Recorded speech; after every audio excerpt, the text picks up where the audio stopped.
우리가 함께 나눌 주제는 그리스도의 삼중직이라는 주제를 가지고 오늘 우리가 함께 나누려고 합니다. 우리 첫 번째 질문에 보면 성부 하나님께서 그리스도를 보내신 목적을 알기 위해서 우리가 알아야 할 것이 무엇인가?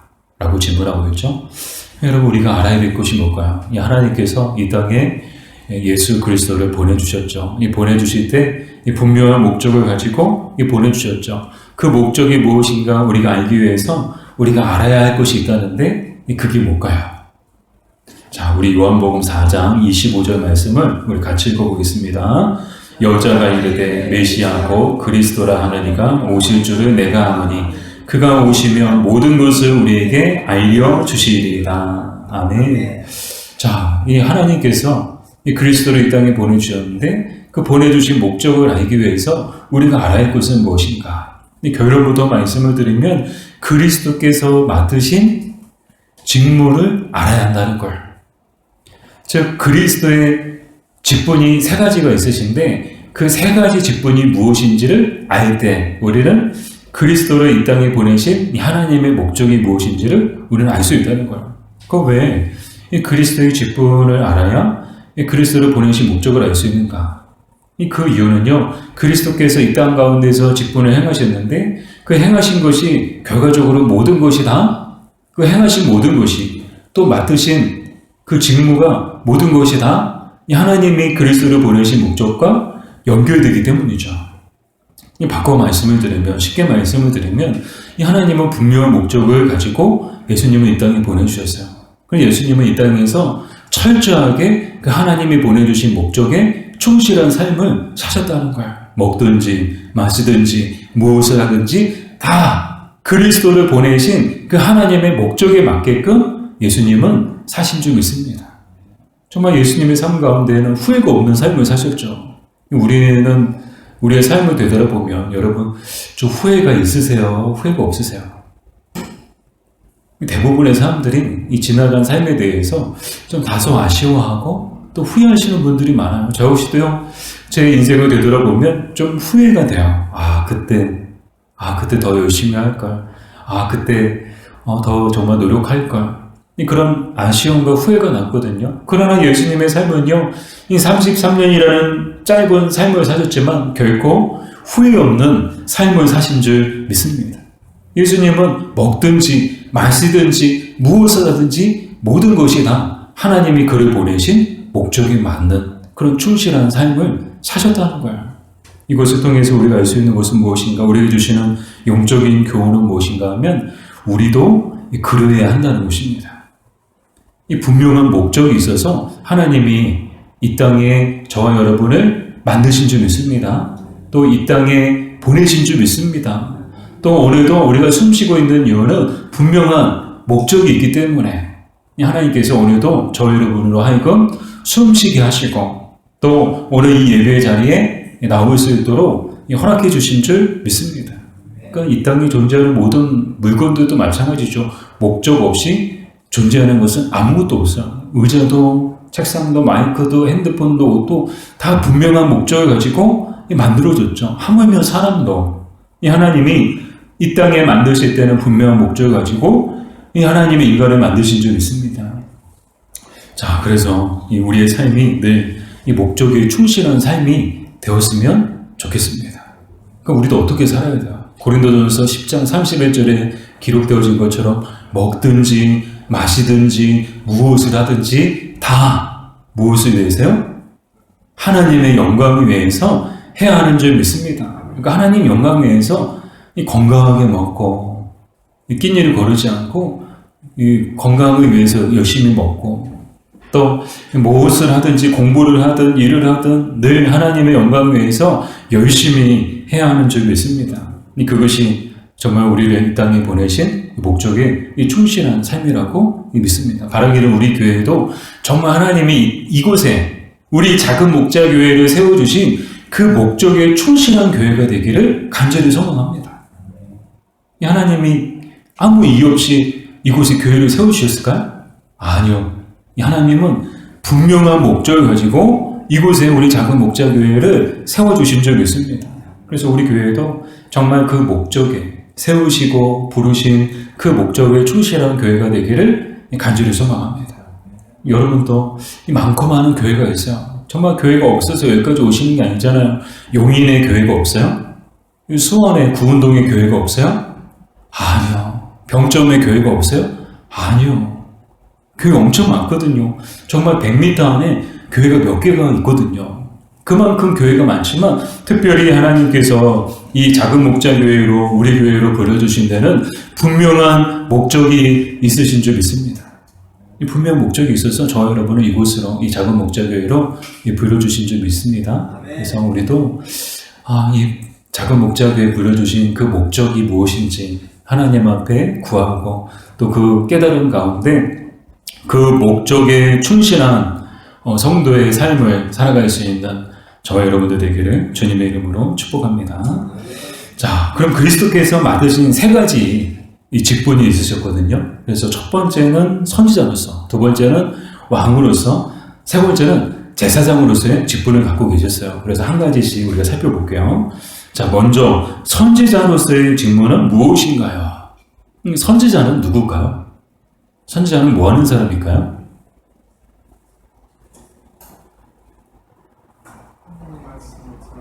네, 맞습니다. 선지자는 한마디로 하나님의 말씀을 전하는 자예요. 선지자의 직분이 가장 중요한 직분이 뭐예요? 선지자를 하나님이 택하여 세우신 목적이 뭐예요? 하나님의 말씀을 전하는 자로 이 선지자를 세우신 거예요. 그러니까 선지자라는 직분조차도 아무 이유 없이 그냥 만드신 것이 아니고 분명한 목적을 가지고 선지자라는 직분을 이 하나님이 만들어 놓으셨죠. 그래서 선지자는 하는 일이 무엇인가? 하나님께서 주신 계시나 그 말씀을 받아가지고 사람들에게 전달하는 그 일이 바로 선지자가 해야 되는 일이죠. 근데 그리스도께서 선지자로서의 직무를 감당하셨는데 그 내용이 누가복음 4장 18절 19절 말씀이죠. 우리 같이 읽어보겠습니다. 주의 성령이 내게 임하셨으니 이는 가난한 자에게 복음을 전하게 하시려고 내게 기름을 부으시고 나를 보내사 포로된 자에게 자유를 눈먼 자에게 다시 보게 함을 전파하며 누이는 자를 자유롭게 하고 주의 은혜의 해를 전파하게 하려 하심이라 하였더라. 아멘.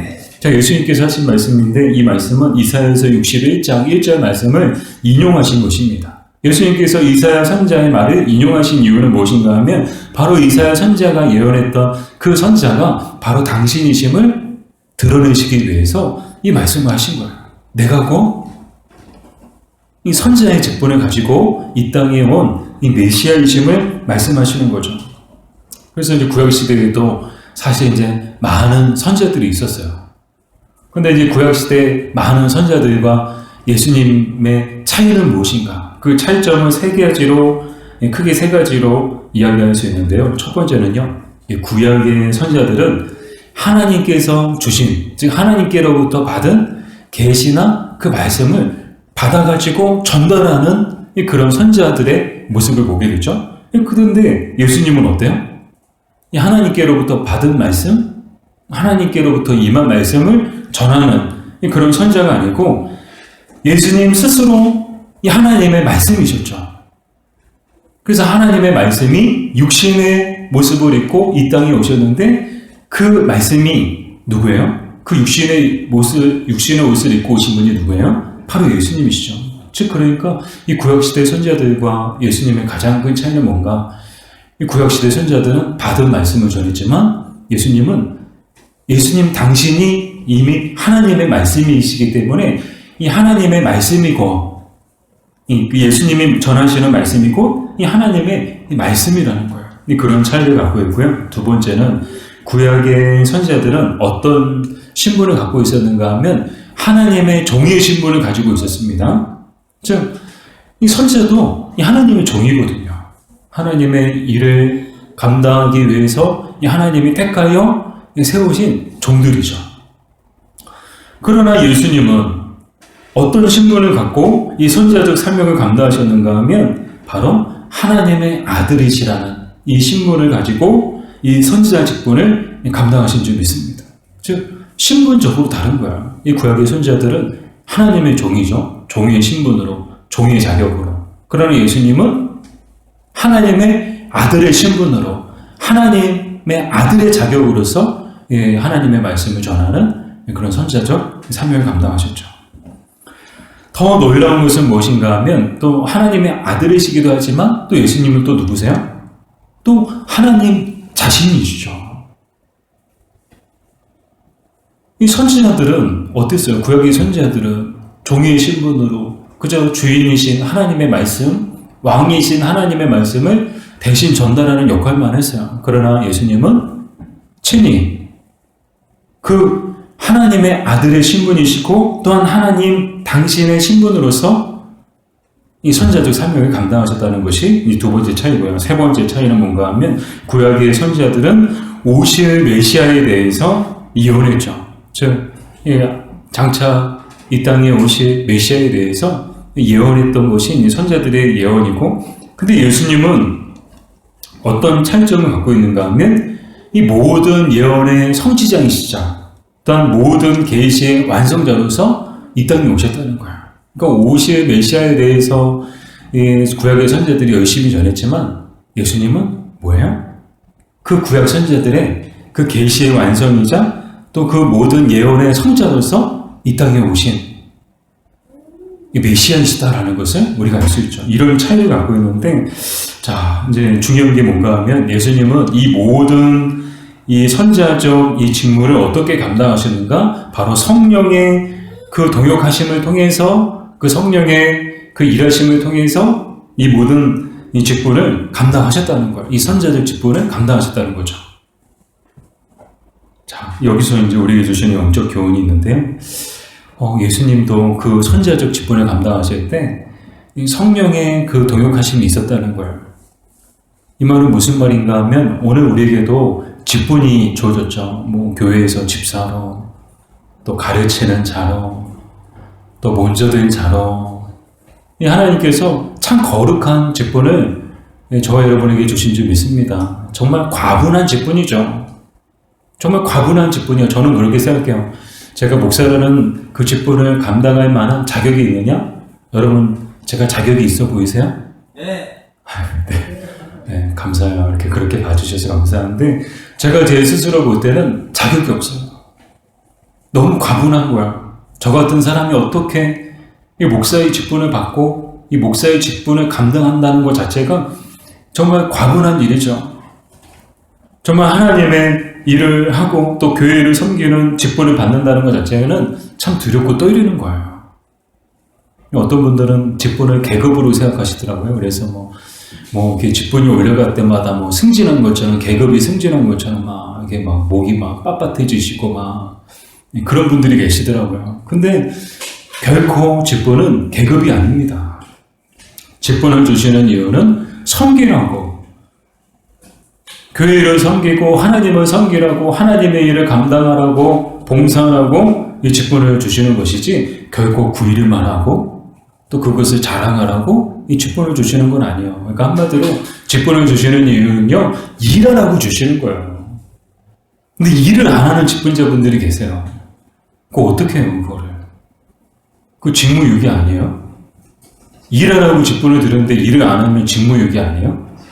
여러분들 다 이제 집사님, 거의 다 집사님들이신데 정말 주신 직분에 합당하게 직분을 잘 감당하시는 여러분들 되시기를 주님의 이름으로 축복합니다. 근데 이 직분을 감당하는 거, 이 거룩한 직분이잖아요.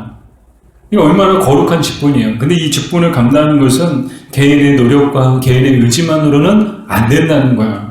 이 무엇이 필요한가? 바로 성령님의 그 도우심과 성령님의 그 기름 부으심이 필요한 줄로 믿습니다. 이 성령의 기름 부으심이 있어야 되는 거예요. 직분을 감당할 때 정말 필요한 것은 성령의 기름 부으심이야. 경험이나 지식이나 여유이나 돈이나 재능이나, 아니요, 하나도 필요하지 않아요. 그게 먼저가 아니에요. 직분을 감당할 때 가장 필요한 것은 성령의 기름 부으심인 줄 믿습니다. 성령의 기름 부으심이 필요한 거예요. 성령의 기름 부으심이 필요하면 그때부터는 성령님이 일하시는 거예요. 내 능력이 나타나는 게 아니고 나라는 사람의 능력이 나타나는 게 아니고 성령님이 일하시기 시작하면 성령님의 능력이 나타나는 줄 믿습니다. 그러니까 교회는 성령의 능력으로 세워져야 되는 거야. 이 교회 직분 사명 감당하실 때 여러분 항상 이 성령의 기름 부으심을 구하시기를 주님의 이름으로 부탁을 드립니다. 성령의 기름 부으심이 임하면 그때는 게임 끝난 거야. 하나님이 하실 거야. 성령님이 도와주시고요. 성령님이 책임져 주시고요. 성령님이 모든 것들을 다 인도해 주실 거야. 그때부터는 성령님이 지시하시는 대로 따라가기만 하면 되는 거야. 성령님이 감동 주시는 대로 순종하며 나아가기만 하면 되는 거야. 그러나 성령의 기름 부으심이 없으면 힘들어요. 직분을 감당하는 것은 정말 힘들어요. 때로는 어렵고 힘들고요. 때로는 시험 들고요. 때로는 상처받고요. 뭐 그런 일들이 허다해요. 왜요? 성령의 기름 부으심이 없기 때문이죠. 성령의 기름 부으심이 있어야 되는데 이 성령의 기름 부으심이 없이 그냥 인간적인 경험과 인간적인 지식과 인간적인 노력과 인간적인 능력으로 인간적인 방법을 동원하고 그러면요 그 가운데 성령의 열매가 없는 거예요. 성령의 열매가 있을 수가 없는 거예요. 이 하나님의 일은 성령의 도우심과 성령의 기름 부으심 가운데 성령이 주시는 능력과 성령의 은혜 가운데 일해야 하는 줄 믿습니다. 그럴 때 정말 하나님이 역사하시죠. 폭발적인 부흥의 역사도 이 폭발적인 성장의 역사도 이 기적도 다 거기서부터 시작되는 줄 믿습니다. 성령의 기름 부으심. 여러분 이 직분을 주셨어요. 일하라고 직분을 주신 거예요. 열심히 일하시기 바랍니다. 땀 흘려 일하시기 바랍니다. 뭐 다른 사람들 뭐 눈치 보지 마시고 다른 사람들 신경 쓰지 마시고 정말 누가 보든지 안 보든지 누가 알아주든지 알아주지 않든지 정말 우리의 모든 것을 다 보고 계시고 모든 것을 다 아시는 주님 앞에서 정말 부끄러울 것이 없고 정말 주님 앞에 칭찬받을 수 있는 이 그런 일꾼들로서 성령의 기름 부으신 가운데 열심히 봉사하시고 충성하시는 우리 성도님들 되시기를 주님의 이름으로 축복합니다. 자, 세 번째로 그리스도의 왕으로서의 직분은 무엇인가요? 카메라 어떻게 잘 되고 있나요? 네, 여기서 잘 되고 있습니다. 네, 괜찮아요, 뭐. 네. 그리스도의 왕으로서의 직분은 무엇인가요? 자, 이제 두 번째 직분은 왕으로서의 직분을 갖고 계세요. 이제 왕은 누구냐? 이 하나님이 또 택하신 자죠. 택하여 세우신 자인데 어떤 일을 감당하도록 택하여 세우신 자인가 하면 하나님의 대리적 통치자로서 세우신 분이에요. 그러니까 하나님을 대신해서 통치하도록 그렇게 해서 하나님의 세우신 직분이 바로 왕의 직분이라는 거예요. 에베소서 1장 22절 우리 같이 읽겠습니다. 또 만물을 그의 발 아래에 복종하게 하시고 그를 만물 위에 그의 머리로 삼으셨느니라. 아멘. 예수님께서 이 왕의 또 이 직분을 갖고 계시죠. 근데 이제 이 예수님의 그 왕권은 그 영역이 어떤가 하면 교회와 이 개인과 이 우주, 즉 모든 영역에 있어서 이 그리스도의 왕권이 미주신다는 거예요. 사실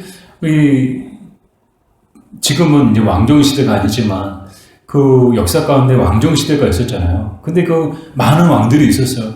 근데 그 많은 왕들이 있었지만 그 왕들이 다스리고 통치하는 그런 분명한 영역이 딱 제한되어 있었죠. 그래서 뭐 저 나라 왕은 그 나라만 다스리고 이 나라 왕은 또 이 나라의 영역을 다스리고 그러나 예수님의 그 왕권은 그 영역이 어떤가 하면 앞서 말씀을 드렸던 것처럼 교회와 개인과 우주 모든 영역에 온 땅에 미친다는 거예요.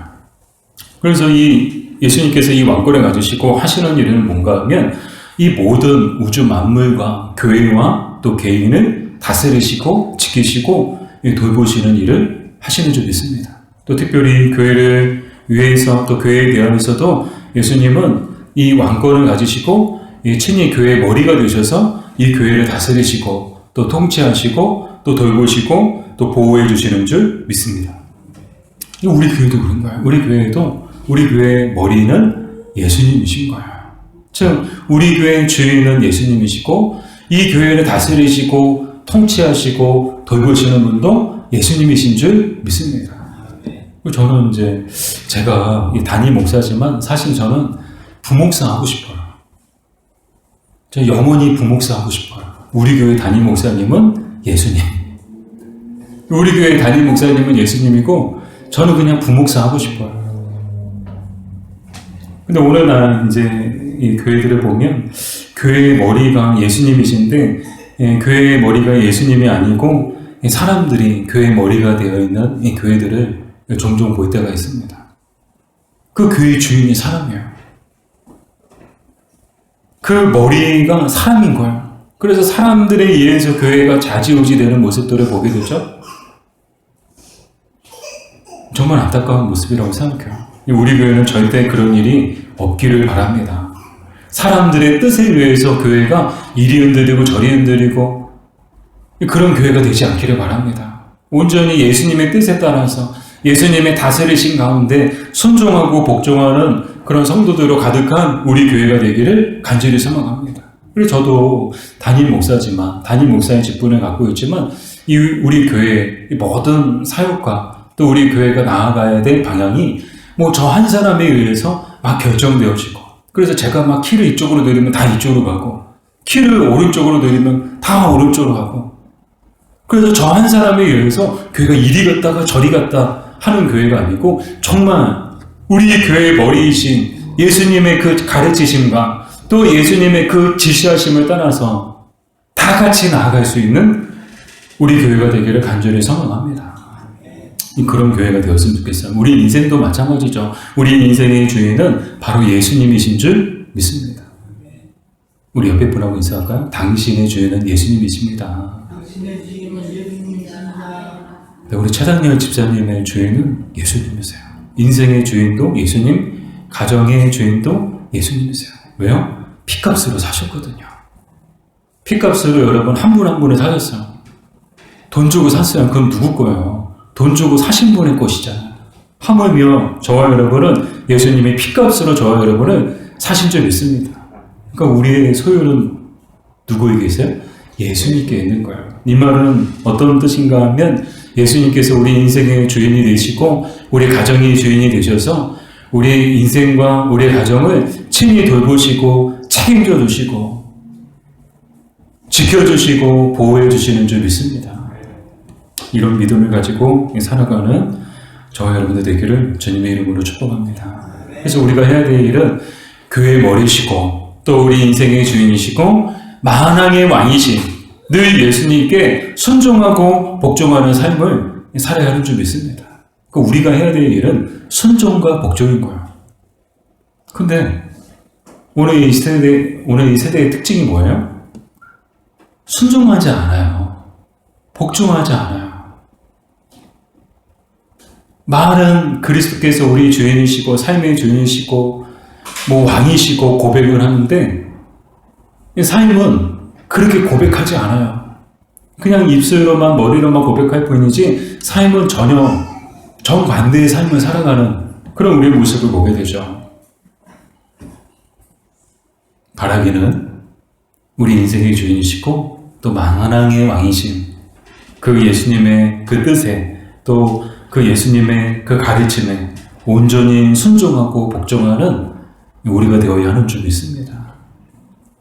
자, 이 마지막으로 그리스도의 제사장으로서의 직무는 무엇인가요? 이제 세 번째 마지막 이 직분이신데 제사장으로서의 직분을 갖고 계시죠. 이 제사장은 뭐 하는 사람이냐? 똑같아요. 이 하나님께로부터 택함을 받았죠. 이 하나님의 세우신 자들이에요.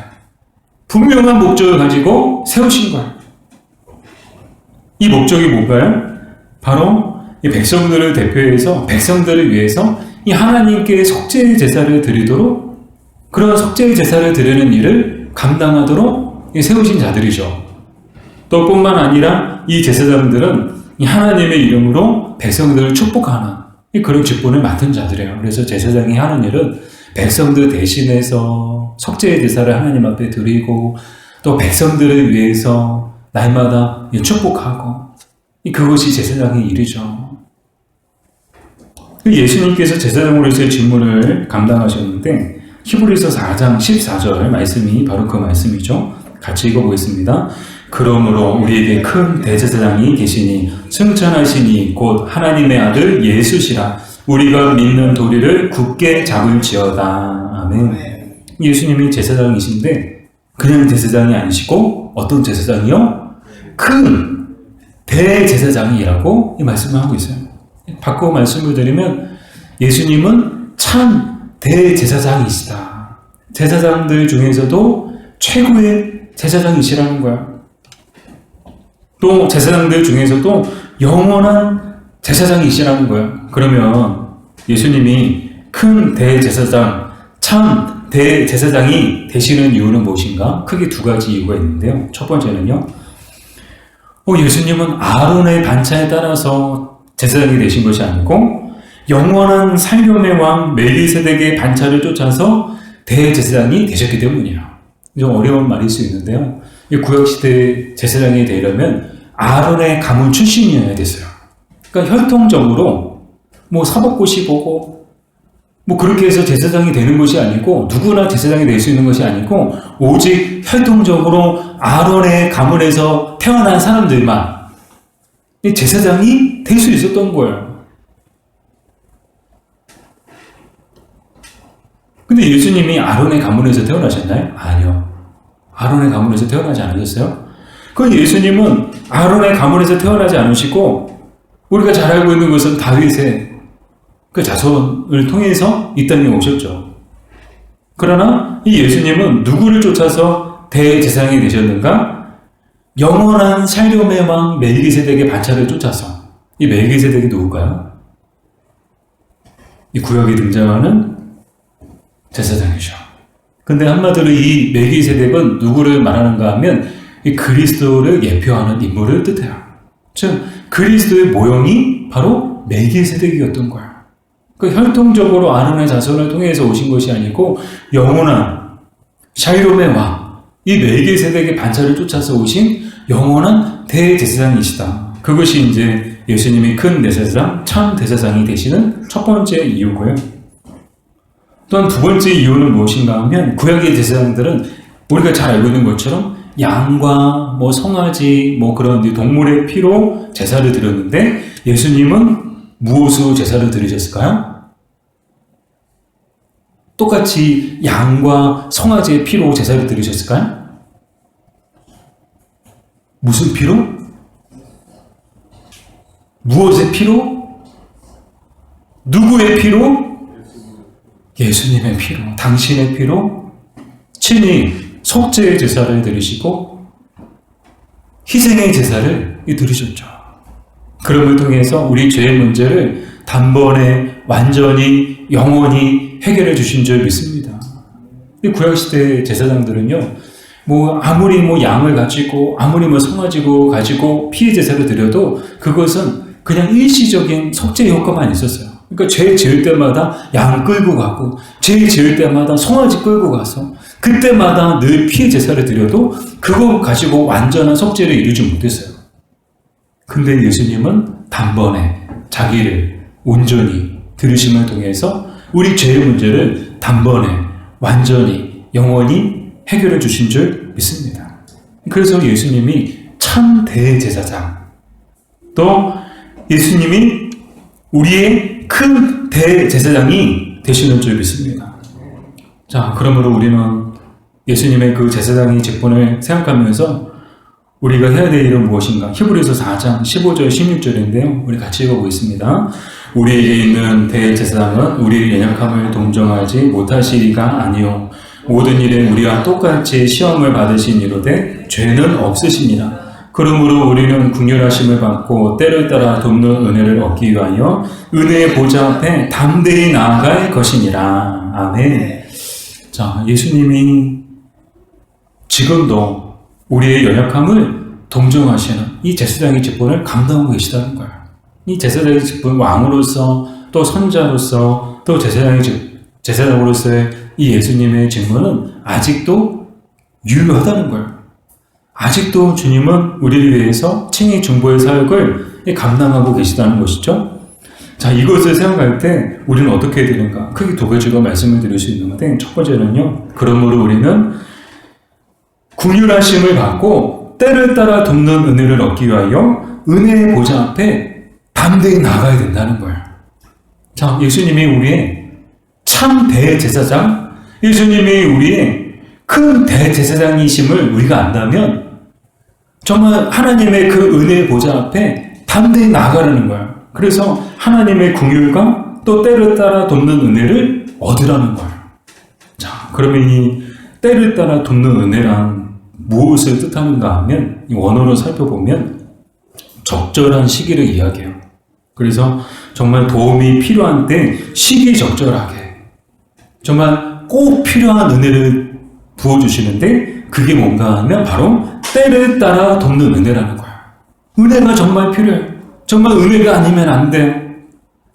근데 정말 기가 막힌 타이밍에 하나님께서 정말 시기적절하게 정말 꼭 필요한 은혜를 부어주시는데 그 은혜가 뭐라는 거예요? 때를 따라 돕는 은혜라는 거예요. 사랑하는 여러분, 저와 여러분에게 이런 때를 따라 돕는 은혜가 가득하기를 주님의 이름으로 축복합니다. 우리도 우리의 힘만으로 살아갈 수가 없어요. 웬만한 뭐 이렇게 것들은 우리가 견딜 수 있는데 때로는 우리가 감당하기 힘든 파도를 만날 때도 있고요.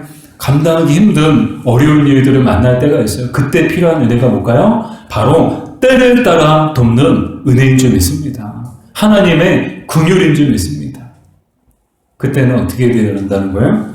그 긍휼과 때를 따라 돕는 은혜를 얻기 위하여 그 은혜의 보좌 앞에 담대히 나아가야 된다는 거예요. 그 은혜의 보좌 앞은 무엇을 뜻하는가 하면 성전의 석재소를 뜻해요. 이 석재소가 뭐예요? 이 성소와 지성소 가운데 지성소에 있는 게 석재소잖아요. 이 석재소에 가려면 이 지성소에 들어가려면 아무나 들어갈 수가 없어요. 아니 성소도 아무나 들어갈 수가 없어요. 이 성전 뜰은 누구나 들어갈 수 있지만 성소에 들어가는 것은 아무나 들어갈 수가 없어요. 하물며 지성소, 이 성소 다음에 지성소인데 이 지성소에 들어가는 것은 아무나 들어갈 수 없는 거예요. 제사장이라고 해도 아무나 들어갈 수 있는 것이 아니고 오직 대제사장만이 1년에 몇 번 들어갈까요? 12번? 한 달에 한 번씩 12번? 3개월에 한 번씩 4번? 6개월에 한 번씩 2번? 한 번이 한 번.